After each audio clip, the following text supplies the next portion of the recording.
Keep that music. I love that music. Listen, it's Monday. It's your lunch break. That means it's Panther 360 time, folks, right here, live on your WPTV YouTube page. Today, we are joined by WPTV sports reporter Kendall Hyde. First of all, sir, always appreciate your time. You're a busy man from golf to everything, but listen, we are focusing on the Panthers today. Oh, the big cats. There we go. The big cats. Listen, and it's been a big season so far. We're going to talk all kinds of things, but we need to just jump right in as they make the final push for the playoffs. We're at 22 games left, folks, okay? There's not a lot of time, and there's a big hill to climb to do it. Things started off great right after the break against Toronto Maple Leafs. Amazing. Okay. Couldn't pull out the win against Buffalo, and last night, heartbreaker. We'll touch on it, but I watched the whole game, and you and me both. It was tough. Last 30 seconds. You had Matt Schaefer scoring that goal there. But listen, we did hear from Coach Paul Maurice right after that game, and he talked about the road ahead. I want you to listen to this right now. Any one good feeling, right? Like any one good play, anything that gives them the feeling that there's hope, and that's really what we're trying to drive now. They got miles on them, but they played a lot of big games together, and that's key. He's looking for some sort of positive out of that. That was a heartbreaker last night. So the question is, and all the fans want to know, we're talking about it this morning, is there a chance that the Panthers can still make the playoffs? You know, the beauty of sports is there's always a chance, especially with 22 games left. However, the chances are getting slimmer as the more losses start to add up. And we do know that with 25 games, we were hearing about that with the Olympic break. We heard about 25 games. We all knew that they needed to secure at least 20 of those games. And now losing 2 straight, things are looking slim. It's the numbers game. Last night was 23 games left. Coincidentally, we played 23 games in that last Stanley Cup playoff run, went 16-7, but we can't afford to go 16-7 at this point throughout the rest of it. You're not going to be anywhere near the playoffs with that record, and that's the thing. The Florida Panthers, actually, when I spoke to them, they were telling us they're extremely excited about what could possibly come from this break, but we do know that if you keep losing, things start getting a little tricky. Yeah, it's tough, and you've been in the building for many of those wins, highs, and lows, and everything in between. Kendall does a great job. You need to check him out on WPTV, but for sure, let's talk about there is good news. I mean, there is good news. Even out of that loss last night, some injured players are returning, but again, it's like we take one step forward, we take two steps back. Dmitry Kulikov, good to see number 7 back on the ice last night versus the New York Islanders. Looked good in his return. In fact, all the players injured before the Olympic break, except Captain Alexander Barkov, traveled with the team this road trip. It's, like I said, though, 2 steps backwards. Uvis Balinskis, who has been just a dog for us this year. Amazing. Cole Schwint as well, playing well, injured in the first game, back from the break. We're like, here we go again. Schwint is now in the injured reserve for the 2nd time this season. He was starting to catch a groove, too. He was doing really well, so it was really sad when he got that injury. I was like, oh, goodness. You know, the injury bug is really hitting. And you and I talked about it earlier. It might just be the depth of the last 3 years that is just really catching up to those guys. Nobody said it publicly, but I mean, listen, when you're talking about when you combine those playoff runs together, that's pretty much a full season at 10x intensity, and you wonder how much wear and tear it has in the body, but we digress. We know that Seth Jones as well, injured in the Winter Classic. He's making the road trip. He's practicing with the team again, but it is what it is. The Olympic break, though, it's behind us. We still want to talk about the things that happened during that and the celebrations, because you're starting to see it in every away arena now. Anytime Kachuk comes in or Jack Hughes comes in, they all get standing ovations, and all 7 Florida Panthers came home with medals from Milan. Kendall, you were there in the building at the first practice and that game when they came back from the Olympics. I want you to listen to what some of the players had to say about winning their medals.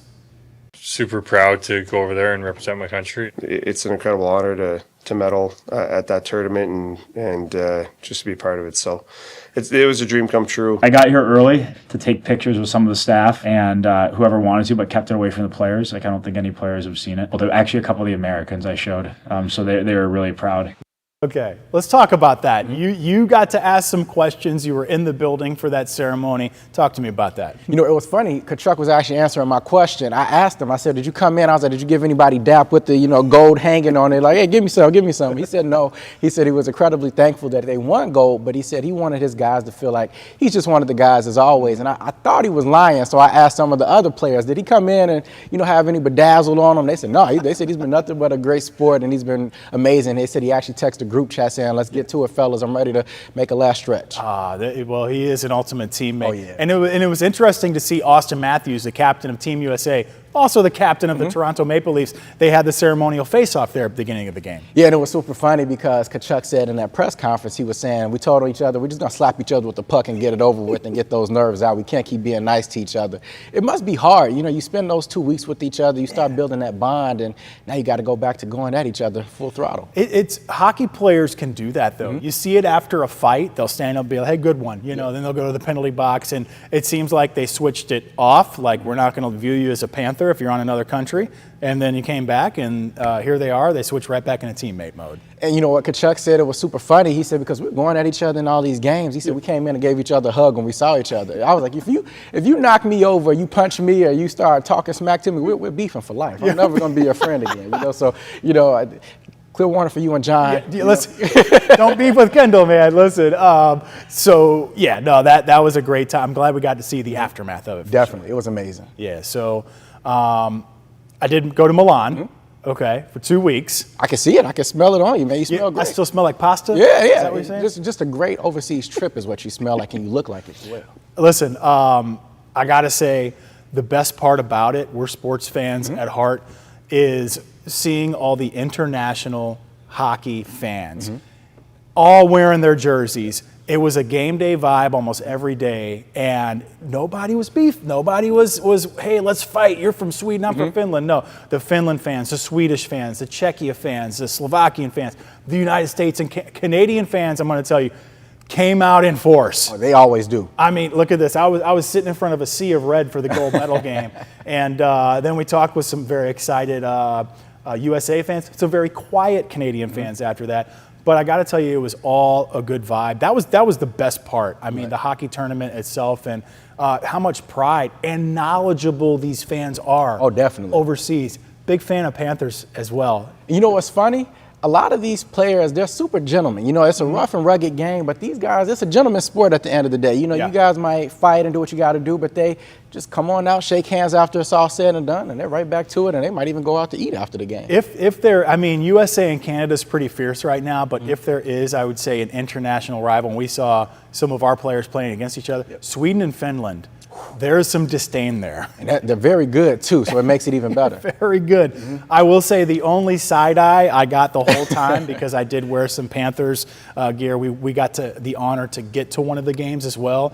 Leaving it, I looked to my right, walking just as close as you were, Edmonton Oilers jerseys. I'm like, oh, okay. You know, and they're looking at my Panthers jersey. And there were three guys, and then all of a sudden I saw they were Draisaitl jerseys. So they were German fans of Draisaitl and Oilers, and USA had just handed it to Germany not too long ago. So I'm like, I think I'm going to just scoot back here. So we can call you Mike Stirring the Pot Trim, huh? I was stirring the pot. I was like, hey, who won that game? No, I was like, who won the last 2 Stanley Cups? But, hey, listen, I'm a diehard and I know a lot of people out there are.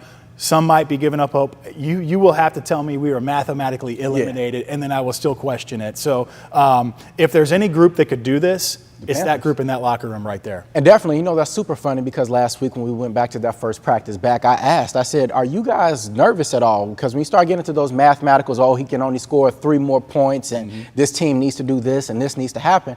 You're pretty much out of it. They said, no, we're not out of it until they tell us we're going home. And they said they're going to fight to the very last breath. And I feel it. You can tell by the emotion in their face. They mean everything that they said. 100%. I mean, those guys, remember, this is a team that was down 2-0 to the Toronto Maple Leafs in the playoffs last year, and they came through. Right so if there's a group to do it. And we are going to be here on Panthers 360 every Monday afternoon like we are right now, 12:15 live on our WPTV YouTube page. Myself and a different analyst like the great Kendall Hyde right here. We'll break down the trends, little X's and O's. It's such a special season. You never know what interviews we'll have to throw in.